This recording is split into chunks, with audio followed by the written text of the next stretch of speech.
When someone mentions quilting, people typically think of the hobby of elderly women.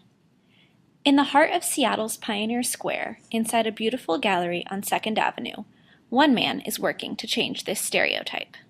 What I'm doing is trying to push the envelope of fine arts. I'm trying to bring quilts into fine arts. I like to make work that people respond to visually, viscerally, and tactily. So I'm really engaged with making work that works on a number of sensory levels. My name is Luke Haynes, and this is my gallery. It's a space loaned to me through a project with the city called Storefront Seattle.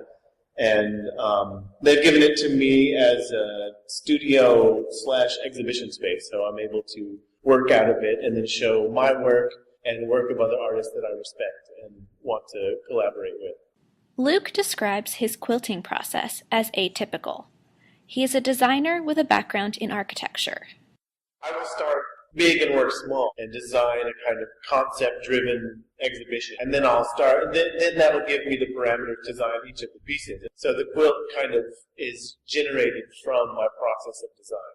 This long arm machine, I do just the quilting. All of the piecing is done on a smaller tabletop machine, and this machine is specifically for quilting, so putting the 3 layers together. So in order for it to be a quilt, you need a top, a batting, and a back. And the quilting is the sewing through all 3 layers.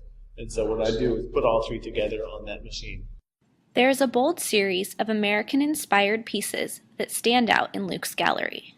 Those pieces are from a show I made 2 years ago, looking for a set of kind of American iconography. The show was called American Nostalgia, and I sent out a survey asking people what represented America to them, looking for nouns that I could really work with in terms of icons, and I got this just wide range of answers, just huge, and so there really wasn't anything to narrow down. And so what I did is I took the most often used answers, which was fewer, and made those into quilts. Luke's gallery is full of beautiful quilts. Some are displayed on the walls, some are folded, and even one is displayed on a bed. He also has other smaller works for sale in his gallery as well.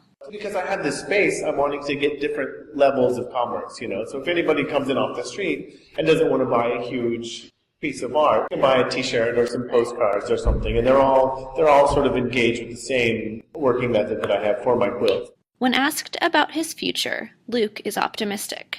To support myself well, making my art, have exhibitions around the world that people engage with positively or negatively. It's just engage.